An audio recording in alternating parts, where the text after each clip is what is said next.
Dwayne, KK4JNN. David, KJ4LHP. Will, KR4CE, and I'm the secretary. Tom, K84CMK, I'm the agent. Bruce, W4BRU. Matt, not yet licensed. Scott, N1TZT. Michael, KN4VA. Joe, KB4IFL. Dan, W4ERF. Joyce, KQ4VKA. Buddy, I'm her wife. I don't know.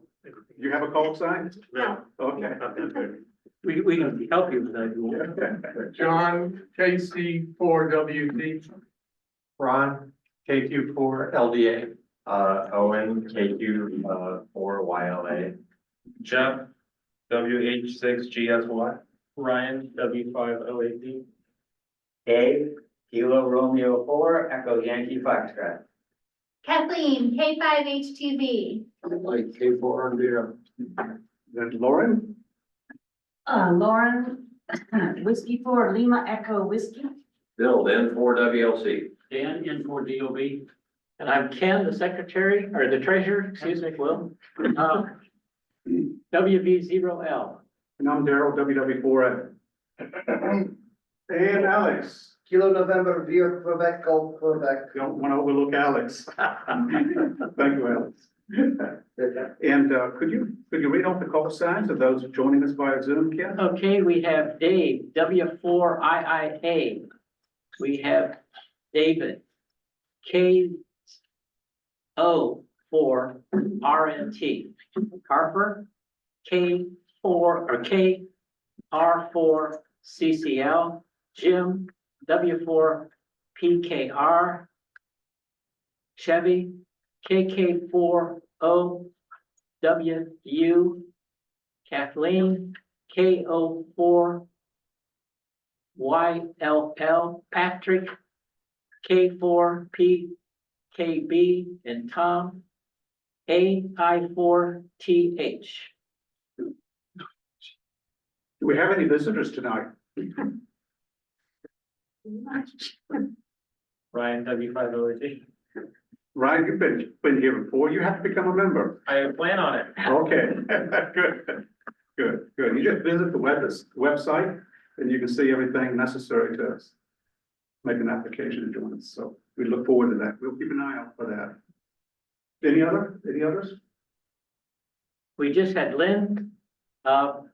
Lynn, if you could either put your call sign in next to your name or unmute and tell us what your call sign is. KQ4YLD. Oh, okay. Yes, I gotta figure out how to get it down to make the change. Okay, Bruce told us what your call sign was, so we're all set. Thank He's you. one of the chicks, so. Joyce, what was your call sign again? Kilo, I don't know what Q is, for Victor Kilo Alpha. Awesome, thank you. Welcome.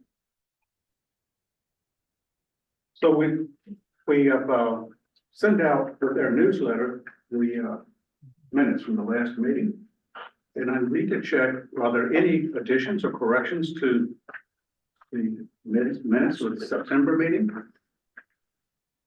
If there are no corrections or changes, do we have a motion to move? Second, all in favor? Aye. Aye. And so approved. Thank you. So the next thing I'd like to do is move to the treasurer's report.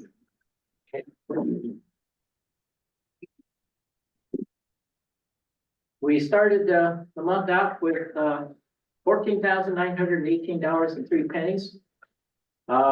We got an income from seminars. We had 9 people or 9 seminars paid for, so that's $90. We had 3 people in classes, so that was 66, and 3 new members, which was $33 since we're half rate right now. So $189 came in. We had, let's see, 1, 2, 3, 4 refunds for classes. that had been canceled that we didn't hold. And then I had to pay for our, we have two websites. One is for my convenience and for the, well, basically for the clubs, it's a backup. And what we do is we need to make any somewhat major changes. We do it on the backup site first so that we don't destroy the production site and interfere with anybody. And then if that works, then we move that back over and do it on the production site. So I had to pay for the name of the site. So that was $15.18. Now, pretty good bargain because it's for a year. And then for the people who had paid through PayPal, we had that fee of $12.97. So $116.15 went out, leaving us at $14,990.88. While I'm here, I have one new member that came in, Michael Chevalier. Chevalier. How do you say it? Chevalier. Chevalier, okay. Goodbye. KK4 OWU technician. So can I have a motion to accept? Second? All those in favor? Aye. Okay, Welcome. you're an official member. You have all the privileges. Oh, it's not me. I just know Mike. You just know his name. All He right. does my secretary. Yeah, okay. Anyway, he's a member, has all the privileges, the website, for the road station, all that is available. So super. That's all I have. Thank you, Kim. Take care of the treasurer report, school update. Anything to report? Any new information? I think it's running along, it's in the works. Yeah, tech is pumping along, and we did one seminar, which is the remote stations. We have two more seminars coming up. We have the antenna modeling and the DMR. And that's the one you're gonna do, right? It's tomorrow. Tomorrow. So we got those two sessions going, and that's pretty much it.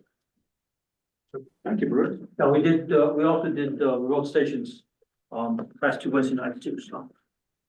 We did contesting. And that's right, you did contesting as well, yeah, that's right. So two of the four seminars we offered actually went, yeah. Anything to report on the D-Star station? Yeah, I'll just say that, D-Star repeater is working great. It's our digital repeater. And if you were here last month or you read the newsletter, this coming Wednesday of next week, 15th of October at 8:30 PM, we're gonna test our UHF analog capabilities on that D-Star repeater because it's a dual mode repeater. So you don't have to have a D-Star radio, just you got a UHF radio and you're in the Richmond area, you know, we think it's got about 35, 40 mile coverage depending on what you have as an antenna at home. Just tune your radio to 443.7125 with a +5 megahertz and a 74.4 subaudible tone and participate in a one-time net. We're not doing anything that requires a commitment to participate every week. Just try it one time, 8:30, this coming Wednesday night. We might have a group, have a one-time net. But that is the frequency with 443.7125. It's a split channel there. Plus What time are we doing that? 8:30 PM after the D-Star digital net it meets at 8 o'clock on Wednesdays. Those people that do digital just hang around and switch your mode from analog to digital, or from digital to analog. Thank you, Wynn. Speaking of net activity, the club has numerous nets, 6 meter, 80 meter, 2 meters. That's a virtual CW band net, the 10 meters, the D-Star net, and so it's a 6 meter FM net. If you go to the Richmond Image Radio Club website, you can find the calendar, and we list all of those net times, frequencies and times. And I would encourage all of the new hams to look that up and pick out a net that you would like to get on and let us know if you need help, you know, how to get on that. That's how you build relationships, build connections within the club membership. So the nets are there. There's a net control person that's there waiting for you to join them. So please consider joining going on for minutes. Well, I'm going to turn it over to our nominating committee with a message, an important message for you this evening about offices for next year. And I think Lynn will speak. And I'll just come up here to make it more efficient. So the nominating committee consisted of 3 past presidents. That was myself, Bruce McAllister, and Rick Waller. I don't think Rick's here tonight, but we did meet. We came up with a slate of officers. I read those names off last month at this meeting, and we didn't vote on anything because tonight's the night we're going to vote. But we made nominations last week. The nominations were closed, so the outcome is rather foregone, but we still have to vote. And I'm making a motion now to elect the slate of officers that we nominated last month. And if you want a refresher, it was Daryl Basinger for president again, Lauren Ware for vice president, Will Jackson for secretary, Ken for treasurer, and our 2 elected directors for Adam Humphrey and Dan Bryant, who are here. And I move the election of those individuals to their respective offices. I second. Third. All in favor? Aye. Aye. Any opposed? Aye. Any opposed? Then the motion and the election is approved for the current slate of officers for 2026. Congratulations, everybody. And we It takes place in November. So thank you for that vote. Thank you for that vote of affirmation for all of us that serve on the Richmond Amateur Radio Club board. We appreciate that. Next, I'm going to move on to announcements. So we have an announcement. We have a request, need for Richmond Marathon volunteers. We have a message from the Richmond Amateur, the Richmond Amateur Telecommunications Society, RARC, and they are looking for help. They need volunteers to help with the marathon coming up on November 15th, I believe it is. Yeah, Saturday, November 15th. And they're looking for people to join them. And this also is another opportunity for our new hands, because they will pair you up with somebody with experience. You won't be there all by yourself. You'll be able to be at the events. There are a number of sites throughout the marathon that need communications, and that's the communications that RADS is providing for them. And if I believe Chevy might be on the on Zoom. So if Chevy, if you have any comments, you can come in now and you can unmute if you want, like Chevy. Yeah, thank you. Yeah, we can use some help. We still are short some of the volunteers. It's a lot of fun. It's easy. Basically, you're checking off tag bib numbers. The runners come in, and what we need at this point is volunteers, I believe, and Jim can correct me, for the water stops. And if you run low on water or ice, you call it internet control. And it's a ton of fun. Everybody enjoys it. So any help would be greatly appreciated. Thank you. Thank you, Chevy. And If for all I of you kids, Yeah, if I could say a few things, I'm the chair of the committee at RATS for yeah, Jim, public service. please. We do need a few more water stops filled. I always like to have more people than we have positions in case we have dropouts. We've already had 1 dropout, and inevitably there's 1 or 2 because life gets in the way, and that's just how things are. So if I can get more people than I need, that's good, and I can double up people, whether you're experienced or not. Sports Backers, who is the organizer for the event, is happy to have extra hams. I call it our apprentice program. And as has already been stated, if you are inexperienced, we'll team you up with someone that is experienced, and you can learn on the job, so to speak. It is a lot of fun. It shows our community what we can do as radio amateurs, and it's good practice if you're at all interested in emergency communications, it's great practice for that because we follow net protocols that are very much the same as an actual emergency net. It's not like a check-in net because you never know what's going to happen. And so I highly recommend it. And if you're interested, go to www.rats.net. You'll see right on the front page how to register. And once you do, we'll be sending out information and putting together a little booklet with the help of Dave, W4IIA, on the protocols and what's needed and frequencies and things like that. Also, Chevy's been a great help to me in what I call herding the cats. He's very good at organizing things online and stuff like that. So I always I can't thank him and Dave enough. Dave is in charge of all things radio frequency for the event and does a great job as well. And Bill N4WLC also helps in, as does Dan N4DOB. So I want to thank everybody on the committee for helping to put this together. You cannot do it alone. It's too big an event. And with that, I'll send it back to Net Control. This is W4PKR. Thank you, Jim. Thank you for the invitation and the opportunity to participate with RATS and for our new hams to come out and learn. It's a great event, and you'll learn and you'll have a lot of fun. So please consider that. Go to the RATS.net website, or if you're on our website, the Richmond Amateur Radio Club's website, we have that blurb on there, and we have a link to their site, so you can get right to it. So please consider it and join them if you can. I have another announcement, and this is a request for some tower. Jeremy Drummond, KK4 SDN, is looking for about 90 feet plus of tower for the Tidewater Boy Scouts of America Council and the GMRS repeater.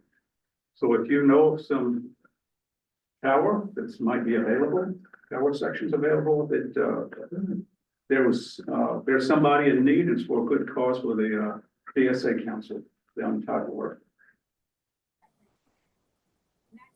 Let's see, other announcements.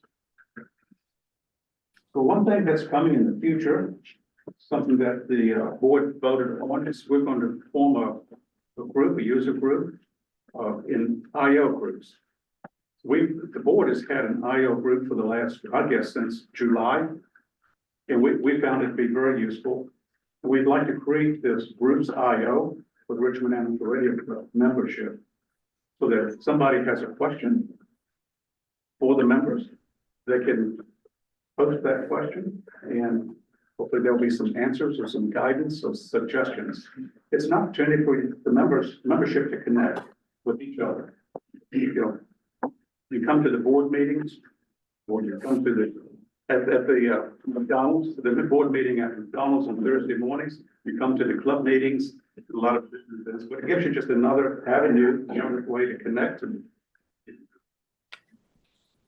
get information. And I think it might be helpful for a lot of our new hams that are joining us and recently have gotten their license and may have questions about rigs and antennas and operating mode.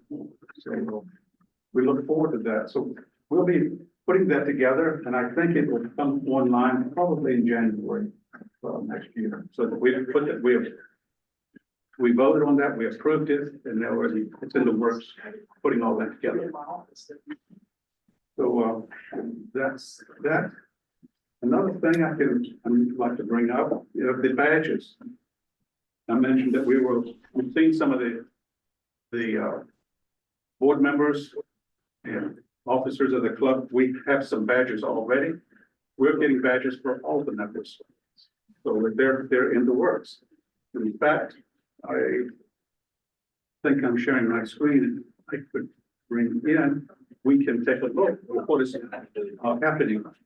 So Rob Thomas is behind this. He's Rob is a member of the club. He's also a member of RBA, and has access to some very nice printers and very nice laser cutting equipment.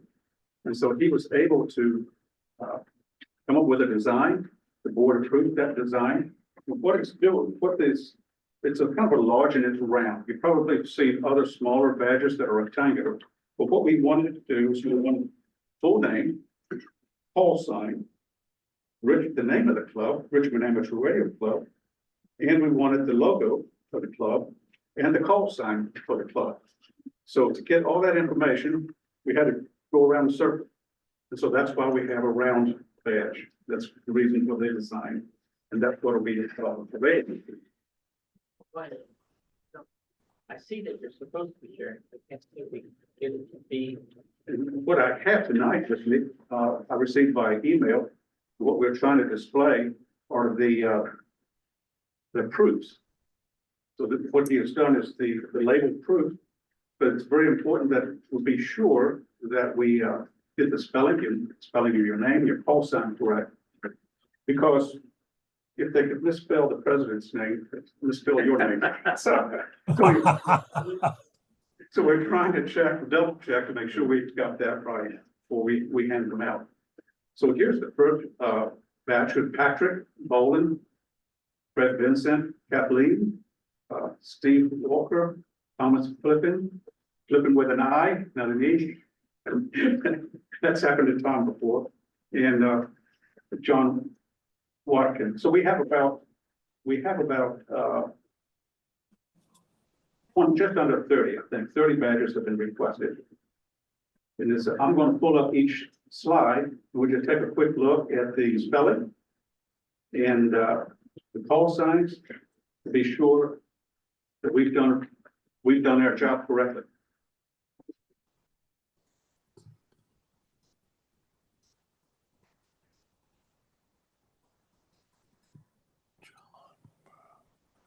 I think the size changed a little bit, so that's why, Adam, then you'll see your badge again. Excuse me, I can't see from that distance. And Dave, what's your last name? Kerniski. David, we've got David Kryniski, K-R-Y-N-I-S-K-I. Yep, and you've done well. Okay, K-R-4-E-Y-F. Yep. All right, good. Thanks for the confirmation, sir.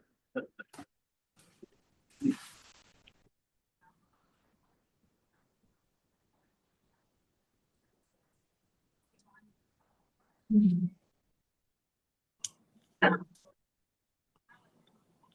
you going to add Kathleen's last name or is that optional? I think Kathleen had something to do with that. Okay. That's true for me to remember. I'll leave the board and hire them.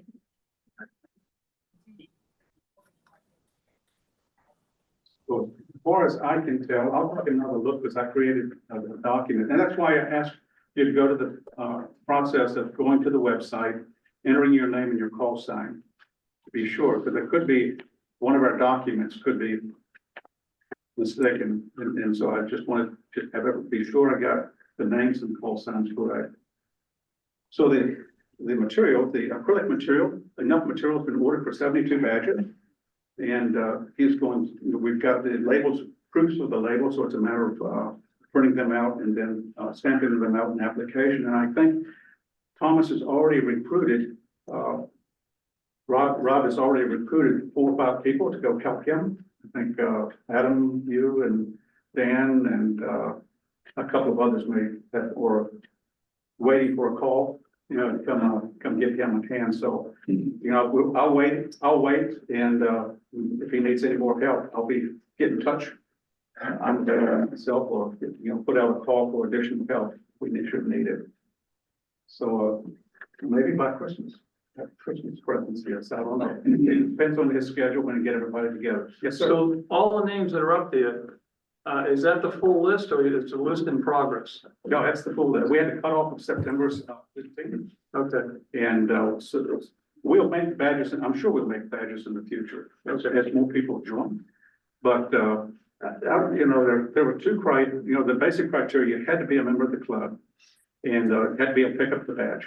And a lot of people live remotely, and we have 150 members. but 30 badges are being produced, we're requested, we're going to produce that. And most of the badges are going to be people that attend on a fairly regular basis. And the only thing on the form that is confused people a little bit, it's basically like you're gonna send an email, and then the text of the email. Some people go, well, what do I put there? I put my name, my badge number, or my call sign. I want a badge. That's what you write in there. It's sort of stupid, but we're using a product that generates the email that gets sent to Daryl and whatnot. Sorry about that. Oh, when we take the break, if you forgot to sign in, please wander back to the book by the door, and actually you don't sign, you check off your name if you're a member. If you are a guest, be nice if you write your name in so that we know you came. That row was long. I can't- Okay. You know, my way around these places. So is there, are there any other announcements? Yes, Bill. I'm with the program committee with RATS, and everyone is invited next Friday at our regular meeting. I managed to procure KJ6ER, Greg Moran from California, that is going to be talking about several antennas he's designed. He also has on his web pages and whatnot, you can look him up on QRZ. He gives the plans for free. He also does have a way of selling those if you don't feel like building them. But it should be an excellent presentation, and anybody who wants to attend, please join us 7:30. It's Greg Moran. It's Greg Moran. Greg Moran. And his call sign is KJ6ER. KJ6ER. We can find him, and we can go to the RAP's website also. We haven't got it up as of yet, Okay. But you can get to see the presentation and the meeting through the website. Okay. Bill, thank you for that invitation. Bill, again, when was the meeting? What time and date? Next, the 17th, Friday, 7:30. Of course, we got to get to our member meeting portion, and then we get on to the Yeah. presentation. Super, thank you. Thank you, Bill. Any other announcements?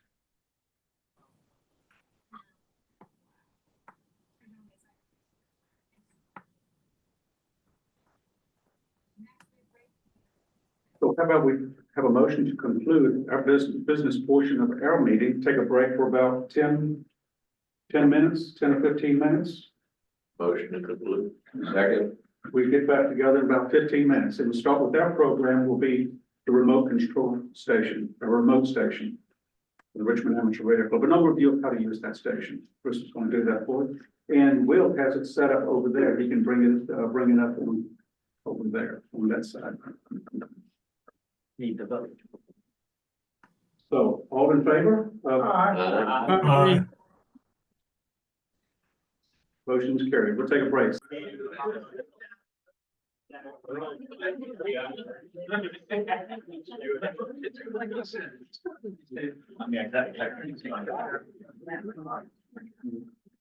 I'm glad to have Bruce share an overview of the use of the remote station.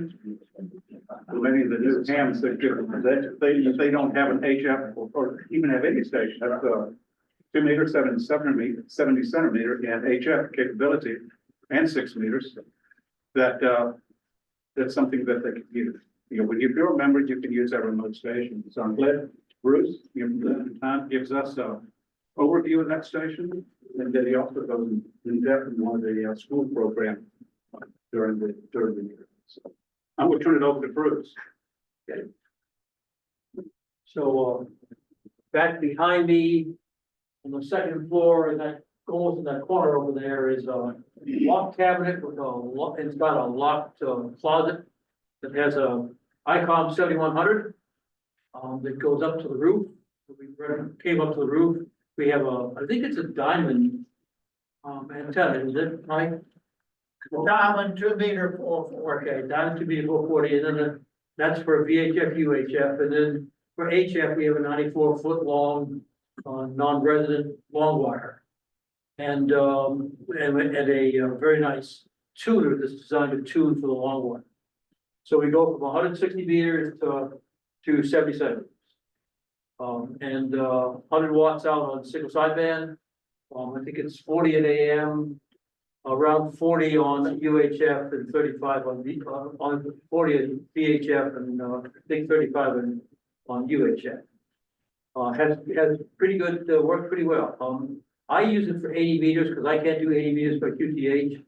And before I had the new hams net, I used to be on 8 o'clock on the 80 meter net on Monday nights, and everybody seemed to hear me fine. I'm using that radio because I can't use my phone, so it works pretty well. So I'll show you a little bit about it. I'm going to start off. I'm going to do something that's very, very risky, which is I'm going to try and demonstrate. I worked for IBM for a while, and one of the things was the thing you didn't leave, you didn't get sleep the night before was when you had to do a big demonstration the next day live. So live demonstration was risky. All right, I'm going to try to do some sharing here.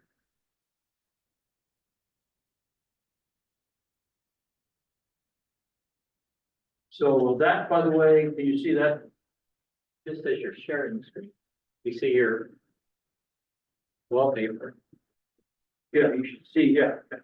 That, by the way, is where I grew up. That's Rangeley Lake, right? No, that's actually Panther Pond. It's just upstream from Sebago. So they call it a pond. It's only 3 miles long and 1.5 miles wide, but anyway. And that there is Rattlesnake Mountain. And the thing that's interesting about it is there are no poisonous snakes up in that within northern part. They can't survive up there. But there was a day in the early part of the 1900s, there was a big market for what they call snake oil, which was taking the venom from, and they used it kind of like Botox. What's the stuff they use on you?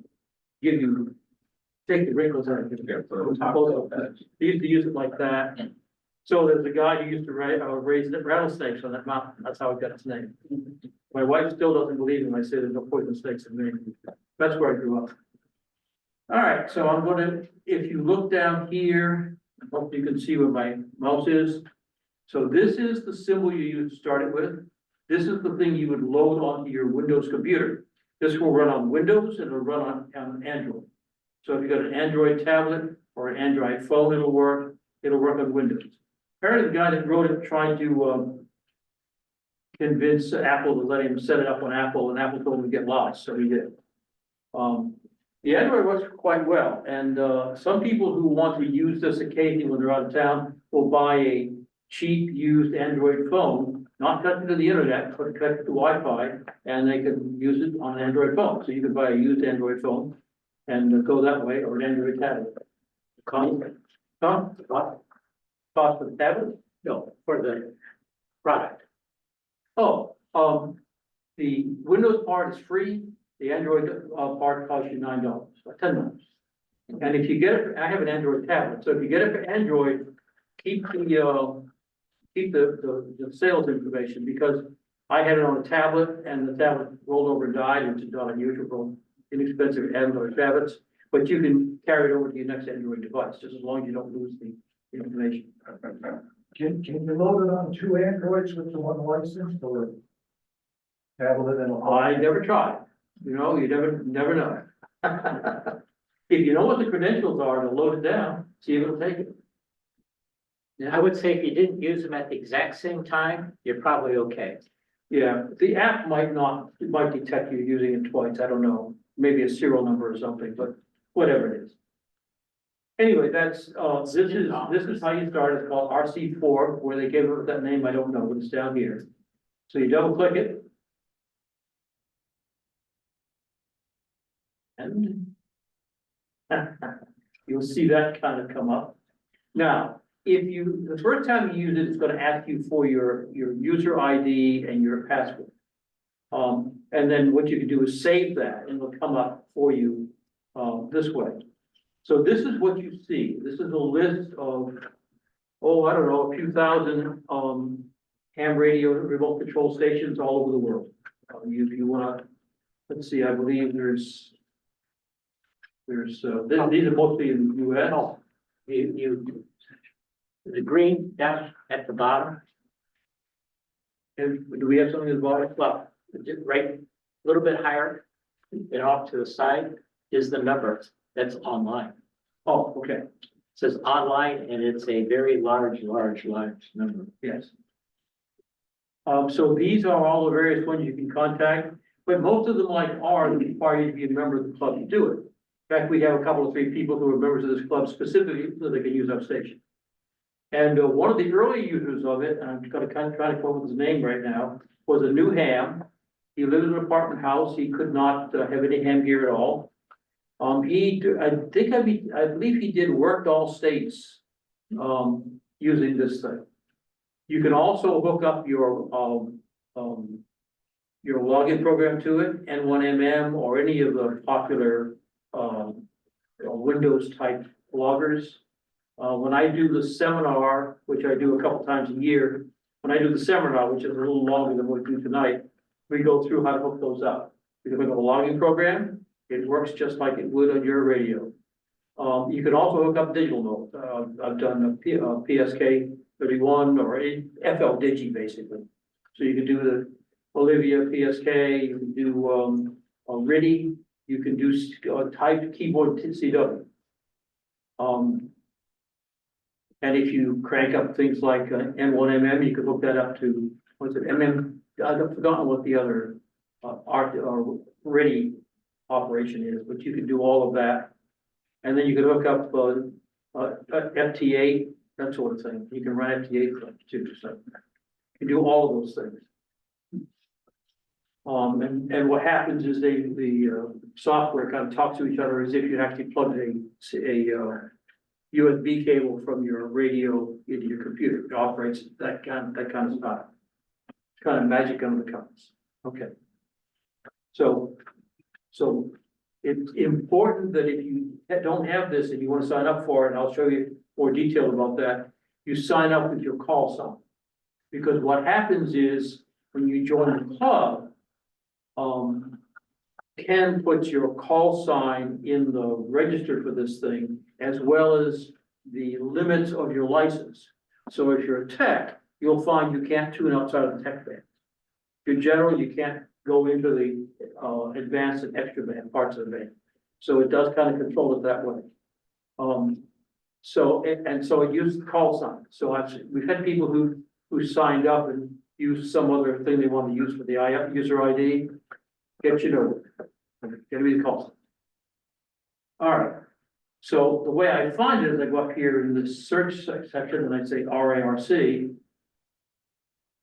And there it is. So that's the station upstairs. So I double click that. And you will see it come up.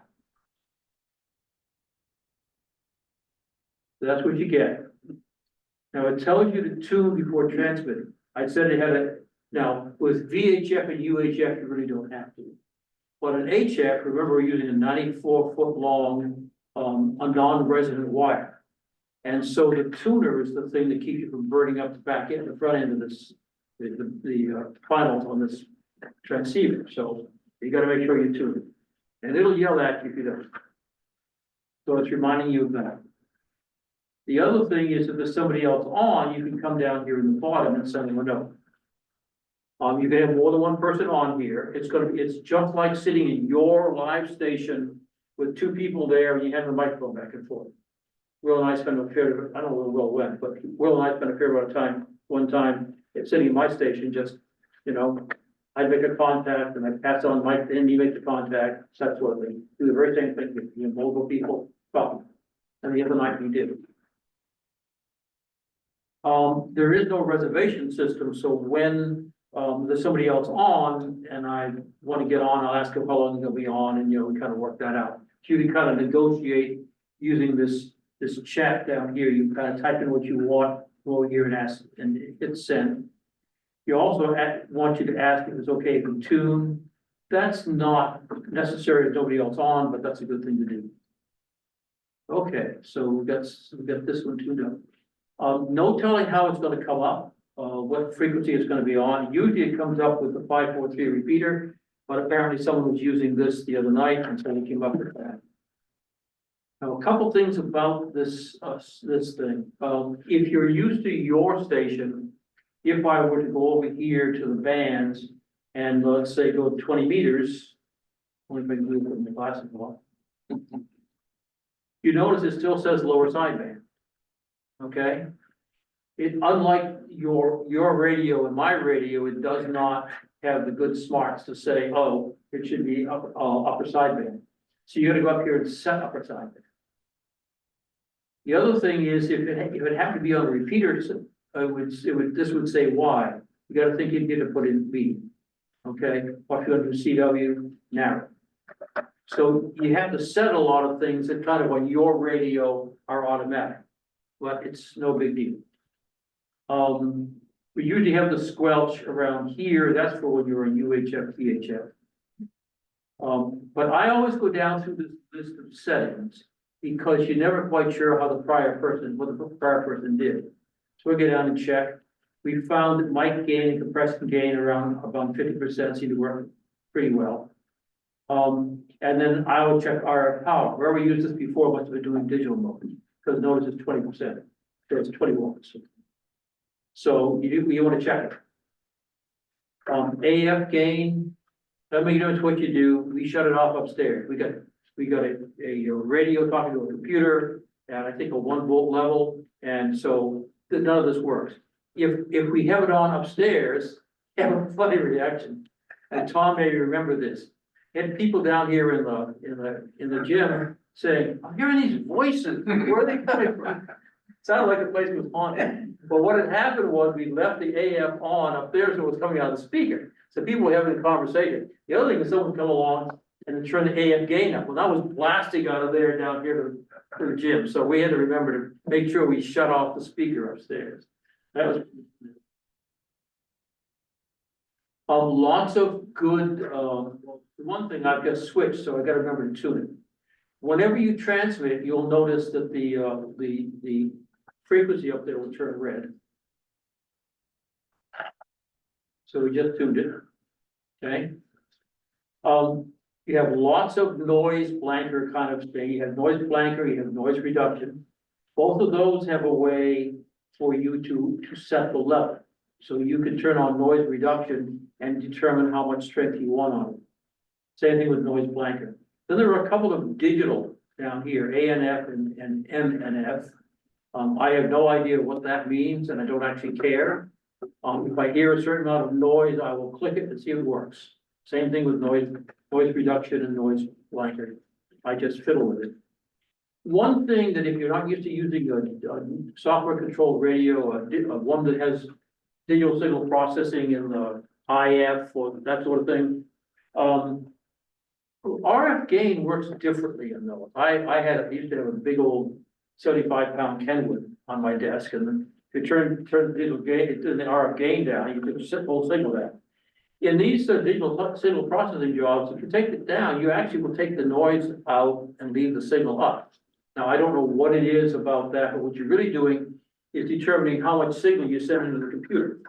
And that difference seems to be enough to mean that you can actually take some of the noise down without completely wiping out the signal. So sometimes I will use the RF gain, if I've got very strong signals out there as a way of cutting the noise in. So don't know why that is. Again, I don't care. If it doesn't work for me, I'm fine. So what else can I show you? All right, so you have the ability to actually put in a frequency. So one that I like is 14, and you can do this with keyboard, 14.3, and I'm going to tell it megahertz because sometimes it doesn't guess it right. And I'm going to enter. So now I'm on the maritime, okay? And I'd say by the looks of it, I've got noise, but no signals. So anyway, you can do it by putting in a frequency, or you can say, here's the bandwidth. And I'm going to go down to 40 because this time I don't have anything that's been around 40. So any questions so far? So, Yes, so when, somebody else is on it, anybody that, tunes in, they can hear what's going on, right? Even yeah, if though- somebody else gets on here, they can hear what's going on. Okay, And if you look below that green dot that just, Yeah, this right here. below that is, you see Bruce's call sign, and if somebody else was signed on, you'd see their call sign beneath it. If he was the second one, he'd be beneath them, so. okay. So the top guy's the one's transmitting. Yeah. Okay. Right, yes. Do you use a computer microphone or do you use an external microphone? This works fine. I have found the microphone and the laptop works fine, the speaker in the laptop works fine. I just, excuse me. Oh, you got incredible voice. When I teach the formal seminar, it's actually 2 Wednesday nights. And the first one, we go through how to set this up, how to log in, how to use it, that sort of thing. And I usually ask them to download the software ahead of time on the computer, so we'll all get on. Okay, so someone just got off. That was me. That's It you. just, for some reason, isn't signing in. But Right, well, you know, just show. you gotta use your call sign, that's what. That's probably a smart idea. But that's an Android, that's on an Android, right? Yes. Yeah. They had 4 of us on the other, when I do the formal seminar, the first night is how to use it like this. I get them to, download the software, which is free, and get set up, and then what we do is we get everybody going. So at some point in time, we get 4 of us on. Then the second night is where I do the log and digital notes, because it's a 2.5-inch fire hose in the mouth. I don't want to give them both nights at the same time, so that's how we do it. All right. I'm actually set up in digital mode. The other thing I can show you, if I can get my little shared thing out of the way here. Up here at the top, you see these control devices. And that's where you set up, what's here? That's where you set up to do digital modes. You set up the kind of thing you do if you were doing regular, your own system at home, and that's how you set it up. And I've actually got it set up for digital mode right now, so let's see if N1MM has not liked this computer very much, I don't know why.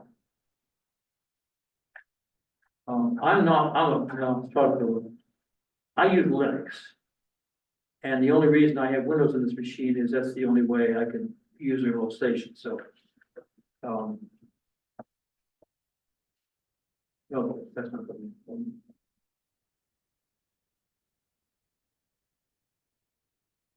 All right, we'll get back to it here. So. Sorry. Are you successful with Wi-Fi or do you have a direct wired internet connection? Wi-Fi right now. Yeah, it doesn't even make any difference. As long as you get decent internet work, you know, with other things in your computer, it works fine. The audio works fine. You adjust your audio, in a couple of ways. Just don't turn it on here or we'll get horrible feedback. The owls will pick it up and his computer will pick it up. Yeah. You go like But this. up here at the top, you see the microphone volume and the speaker volume. And so I've got them all the way down right now. Otherwise you'd be hearing a hiss on this thing. I don't know whether there's any way we can get the sound. I can get the sound to go into my computer, but will it mess us up if we can't hear it? Okay. So, okay, you're not Well, gonna hear it. let's say it this way. What will happen, I can mute the owls. And if I mute the owls, then you can't talk. Okay, I understand.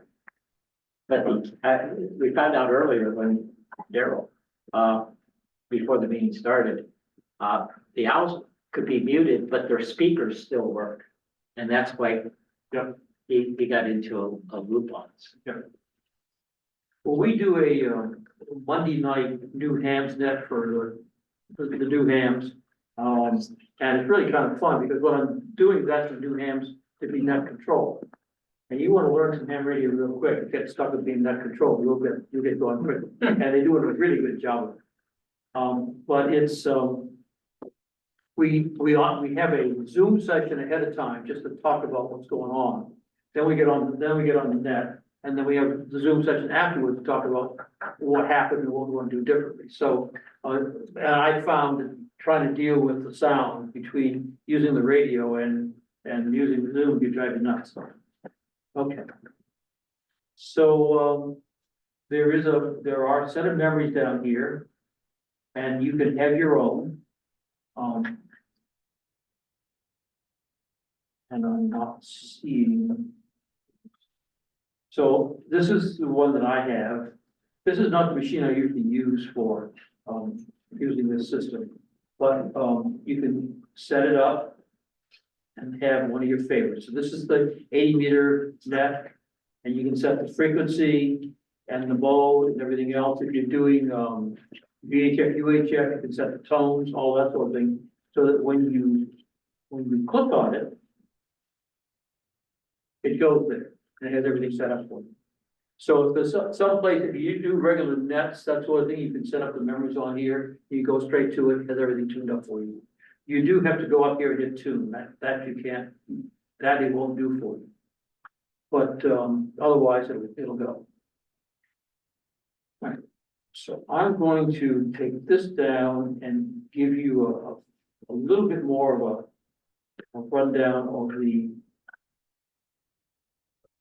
few of the things that I use when I teach the class.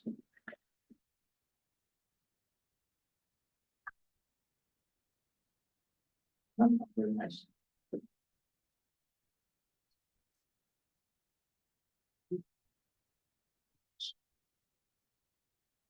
Okay, that's better. I don't know what happened.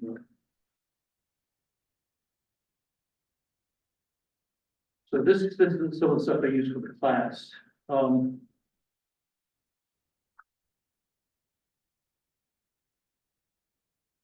So this is the way the radio is set up in that cabinet upstairs. Is that all? Oh, must be an advertisement from the building. People can market more stuff than you can believe nowadays. So you are on, it's on your screen, right? Yeah, I know. Yeah, okay. I didn't know if it was you or mine. So that's what it looks like. The radio is actually the 7300, you may know, it's got a body and it's got a control unit that is separate. And the control unit's actually kind of interesting. It's just an angle like this. But that's, the body is up there where you see on my mouse. And strapped up there and is close with the RF going into it. And it goes up out of the cabinet and through a hatch in the roof and to our antenna center. And then below it is the control head, which we don't have much use for unless we're doing some testing. Then there's a computer down here, which is the one we use to connect you up. It's an old dude that's got Windows 7 on it. We may have to change it one day, but we hope not, because it's very reliable. One of the things you have to have with this is you get a power outage, are you gonna come back up with it? Well, Windows doesn't really like do that very much. Windows 7 was a little bit better about it than other Windows are. So you have to get it so it'll reboot itself and come back up. Then beneath that, we have the, thanks to the FCC, we have a internet connected power switch. So those of us who have been duly given the rights to do it can get on and shut it down. So anything that gets out, so that satisfies the FCC requirements to shut it down. Also, unfortunately, the Bon Air area does have power glitches and internet glitches. So we will sometimes lose the connection. And so we could go in and in effect reboot it. We could shut down the computer and the radio and start it back up again from a display in our house. That's the power switch. So we got the router, power supply, we have a UPS backup for the radio, for the computer. Here are the antennas. There is the UHF, VHF, and it's actually the wire is black. So I had to force some white on this. You could see but that's how it's laid out. This little box you see right here where the square is the tuner. It's a ICOM AH1, AH4 tuner. So that's the thing that tunes the long wire.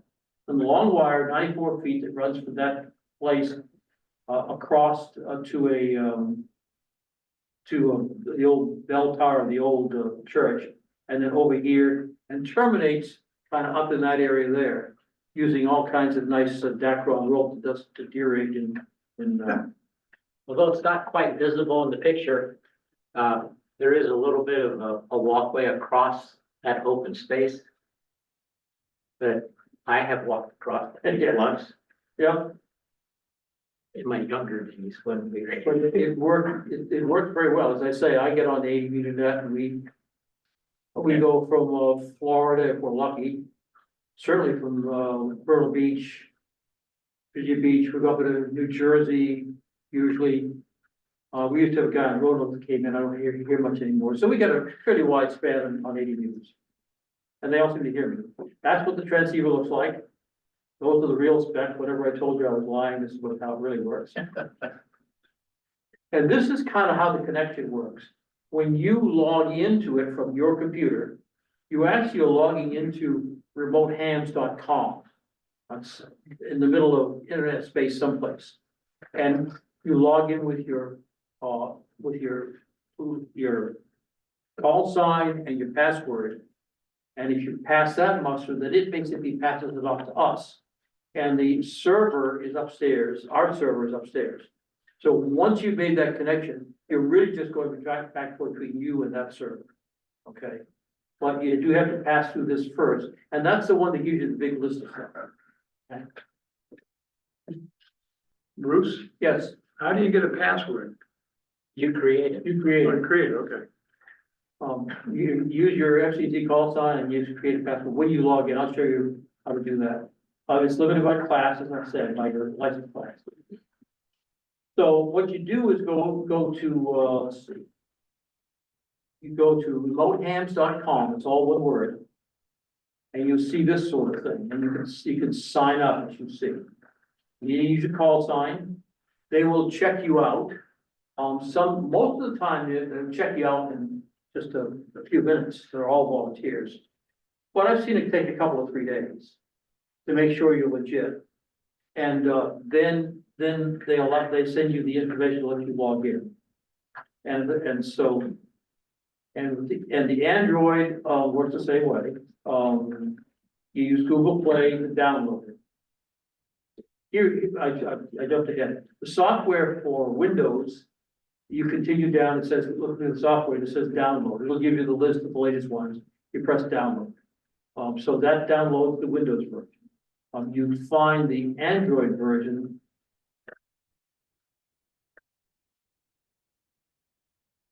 on Google Play. Okay, and as I say, it's $10. Anyway, you download it, start it in your machine. There's a pretty good wiki manual that you can download from the website. When you first start out, you'll put in your username, which is, what's that? Call sign. People have messed up on that, and they had to, the problem is, when you go to remote hams and you sign up, you also have to give them your email address. Now, if you say, oh darn, I meant to give my call sign, sorry, because of the email address entanglement, you play hell trying to get it squared away. So it can take you a few days to talk them into getting all that squared away. So that's why I emphasize that. Username, password of your choice, and that's how you're going to get in from now on. And you saw the rest of it. You just put in either W4FJ or RARC, and it'll come up with it. You have the option of scanning your license and putting that in remote hams. If you think you want to use other people's stations, when you find one you're interested in using in Serbia or something, and this is worldwide, Australia maybe, whatever, you can contact that club or that station owner and say, I'd like to use it. And if you've got and some of them say, if I can look at your license, you're fine. So if you posted your license, an image of your license on here, they'll check that out and give you permission to use it. So there are people who do try using it all over the world, so it's kind of interesting. The other thing is some of the folks who use it a lot, some of the people who live in Michigan and North Carolina that use our station, make heavy use of WebSDR. You all know WebSDR? Okay. So, a lot of us have become very spoiled by having gotten a radio with Waterfall. Yeah, with the spectrum display. And, we kind of don't know how to listen anymore. So, but, a web SDR, some of the folks, and it works better if you have two screens, will have web SDR, say, receiver on one. The closest one is in DC. And if if you do this a lot, it'd be kind of nice to have one here. There we go. So here is the DC one. So there's your waterfall, and you can tune it. And you can listen to it. It uses the latest version of HTML5, so you got a really old computer, it won't work too well. But there are people who will use this. One of the guys who uses it a fair bit actually uses an FDR station in Utah and then transmits from our station to see if he's getting out there or not. That was his usual way of checking. But you can look for some stations that interest you. You can change your bands, that sort of thing. And you can look for activity and see the activity here, and then tune up the your station, the club station to listen to it. So kind of a back around the band swing.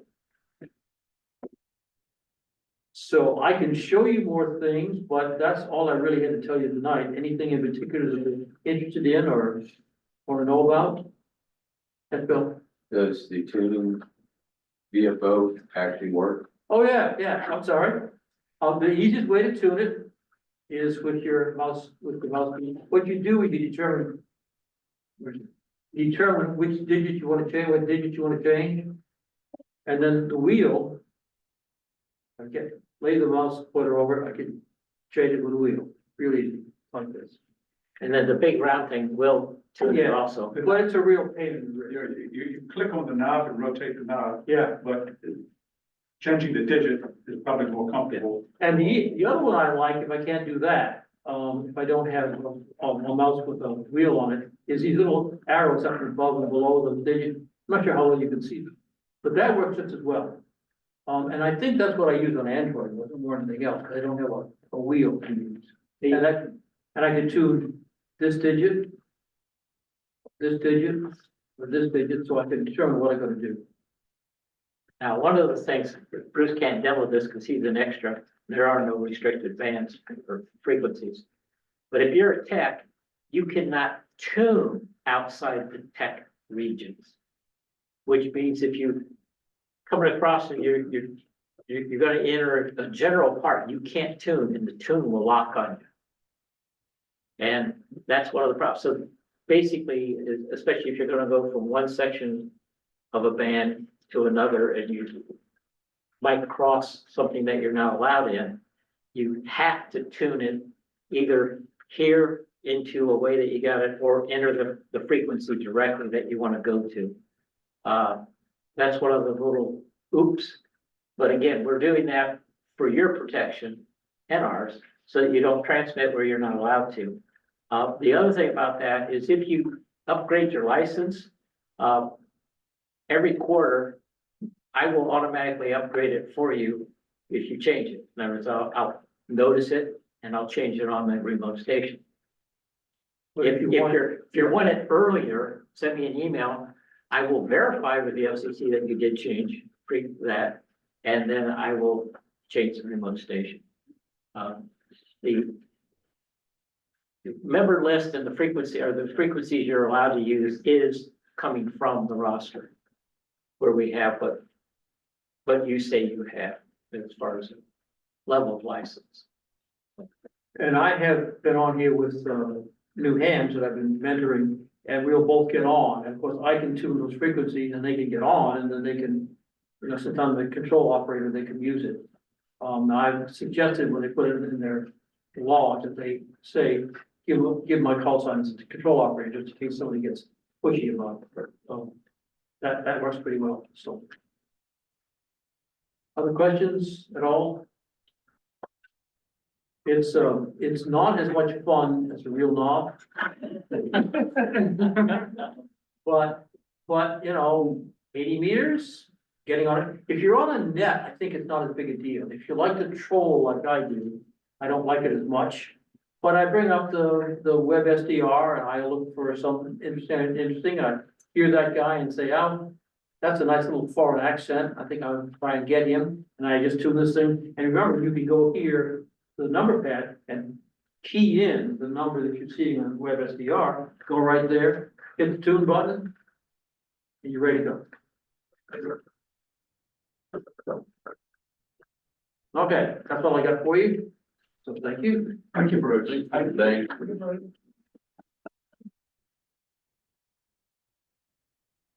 Yeah, I would invite anyone. Thank you, Bruce. You're welcome. Anyone on a rainy Sunday afternoon, needs a radio project, is to go to a remote ham radio and set it up, see if you can get on and get everything set up that you can use it, because it's a valuable resource. It's a backup.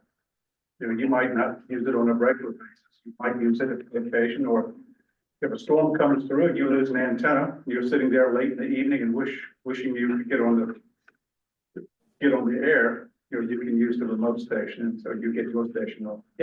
If you happen to be a ham and your radio is a handheld and you're visiting people in Florida and you say, hey, I'd like to get on the 80-meter net in Richmond, this is the way to do it. Yeah, I've talked to people on vacation. I haven't said an Android tablet. I've talked to people here in town on the repeaters, that sort of thing with fun. How much delay is there involved in it? I guess it depends on the internet you're on. Yeah, it's not too much, but if you bring up, web SDR, you have two different delays on that. It can get kind of echoey. So you gotta decide which one you want to listen to. Either that, you get a little jumbled in your head. So either way. So often Bruce is on the 80-meter net, and so we can hear Tom in net control call him, and there's a half a second, and then he comes on. He turns it over to Bruce, just wait a half a second, then Bruce is on. We did have a little bonging sound in there for a while. There were some tones, computer tones, there was a chime behind it. It was sound, my voice had a little lilt to the end. And so, and it was somebody else that got on. It was Fred Vincent, I think. Yeah. And it was really a problem for him. I don't know why. So we decided to chase it down. And Michael and I went over there and started digging around and found a very slightly loose connection on one of the connections and tightened it up in one way. So apparently we were leaking some RF into the computer, and the computer was, it sounded like the sound you get on a Windows machine where you unplug a USB, right, a little bomb. So apparently there was an internal disconnect going on inside there. So tightened up the piece of work. You will find an artifact every 50 kilohertz or something like that. That's kind of a bit of a whistle. If you mess with those, and it's like 7191 is one of the places to find it. And we think it's a motor drive in the building. We don't know. But we never be able to find it. It turns out that if you use one of those little automatic filters, I think it's the A and F one, it'll quiet it right down. So because it quiets it down, we've not been motivated to try and figure out what motor it is and what we can wrap around it. So. And y'all do shut it down on Sunday, don't you, Bruce? Yes, you cannot use it Sunday morning. We got all kinds of audio, video stuff here, and we don't want CQ to overpower the organ. So I think it's slightly before 8 a.m. till a little past noon that it's shut down. So if you try to get in, what will happen is when you go to remote hams, you enter RARC, it'll say there's nothing there. Okay, so you can't get to it because we disabled the server side of it so that we don't interfere with the church. now, if you try to get in and it's not a Sunday morning and you get that, you call the Lieutenant Lee. Then most likely we had some sort of a internet disruption, something like that, and the computer had to be rebooted and do that remotely with the remote switch. Okay. All right. Cool. If anybody wants to invest with, I can bring it back up again, you can get on. Thank you, Bruce. We're done. Thank you, Bruce. I think that's it for our program tonight. Oh, Steve, you have something you want to add? Close, you want to mention contacting our representatives in our Senate about the HOA. The newsletter, Yes. is the, looking at the alert block that I put in the newsletter. Yes. Yeah, please remember, if you haven't done so, that link in the newsletter will take you to the ARRL, and you don't have to be a member this time. You go there, and then if there are tabs you can pull down and click, enter your, confirm your address, and then you can send letters, trigger letters to our representatives in Washington DC. There are two bills, there's a House bill and a Senate bill that are, are requiring some accommodation for amateur radio antennas, similar to the over-the-air antennas and satellite dishes, try to make something available. And I had the conversation with my representative in Congress recently, and she said that, they really pay attention to that stuff. And, she didn't put it this way, but I know from probably one of the people who work for them, they basically have a spreadsheet. How many they get on this subject, how many they get on that subject. And they use it not only for voting, but they use that in committee meetings. They'll say, my constituents think that's pretty terrible. I've got all, or my constituents say we're going to do that. I think the reason ARRL is trying to do this and get all of us to do it en masse as soon as possible is they want those committee meetings. They want the representatives to go in and say, I got some folks who really want to do it, but it takes thousands, right? To do that. The same thing with other things like that. She said, we get several, in her case, just for one region, a few hundred people who say, I want this, or I don't want that, or don't do that. She said, I go to the committee and tell them that. I said, I couldn't vote for that. Look at my constituents are saying. And then that begins to start the negotiation. So it's more important than I realized it was. Yeah, the other thing is realize this is not the first time it's come up. It's been defeated at least 3 times that I know about. And most of the time it was a senator in Florida who would not allow it to pass on a unanimous vote. And in the past, that's what they have tried to do, is get it on a unanimous vote. So it takes one person to kill it. And this senator killed it multiple times. So this time they're actually going for a real vote. And they just need a majority, so. Can you briefly describe, I know it's very. Basically, what they're saying is that a HOA or a condominium one, and it turns out both of their, what are the people called that, HOAs? No, the. Covenant? The people, well, the covenants, but I'm saying the people that talk to Congress people and try to convince them. Lobbyists. The 2 lobbying ordinances for those for HOAs and condominiums are in favor of us having this. And what it allows is that an HOA or a condominium cannot keep you from putting up an antenna. Okay, cannot stop you from doing it. They have to accommodate you in a reasonable way, which is left up to drafts, but basically they can't keep you from putting up an antenna. Right now, by law, you are allowed to put a flagpole up, whether the HOA likes it or not. However, you cannot put an antenna wire on that pole. They can stop you from that. HOAs cannot keep you from putting up a satellite dish. They cannot keep you from putting up a traditional TV antenna for over the air. It's against the law. I had a 6-meter beam up at mine with an HOA. And if anybody came and said, I was going to say, it's a TV antenna for over the air. What are you talking about? Looks pretty much the same. So, but that's what it's trying to do, is to allow people who are under the covenants to still participate. And it's something like, I think the last time I looked, 80% of new homes are under HOAs in the United States. So what kind of that, antenna are we talking? Not specified. it's not specified, and as I said, they have to reasonably accommodate you. Okay. So if I said I want to put up a 6-meter beam, they have to let me. Or what about a 24-foot vertical? Basically, they should be able to, you should be able to get permission to put it. Now, they're not gonna let you put up a 200-foot tower. No, Or they're 36 by 20 foot Mosley. yeah, but Cover your house. you know, when I lived under an HOA, I had 3 antennas up.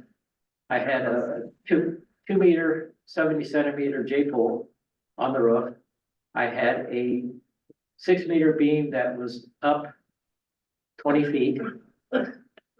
And then I had a, GR5, which is now like 156 feet long wire between a couple trees.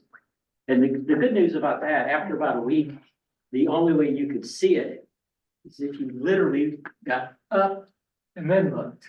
You had to look straight up to be able to see the wire. If you were back here and the wire was there, you couldn't see it because of the trees and everything. It just disappeared after the machine of the wire went away.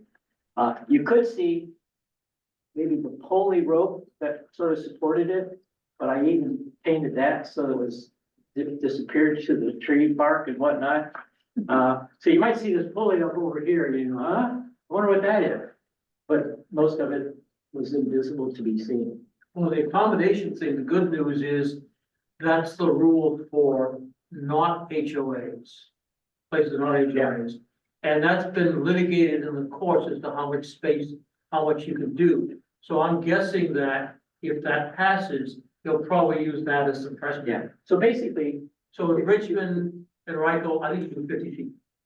yeah, it's something like that. So if you're not under an HOA, it's up to the county, and the county has to allow you again. In this case, I know you can put up a tower in the neighborhood of 50 feet. Okay, you might be able to even get a little higher if your neighbors are happy with you, or you don't piss them off too much. But as I say, basically most antennas up 30, 40 feet, something like that, you're not gonna have a problem if you're not under an HOA. But if you're under an HOA right now, you can't do it legally. As I said, I had 3 up, up the street from me, a high school kid had, I think, 3 antennas in his backyard that were more visible than mine, but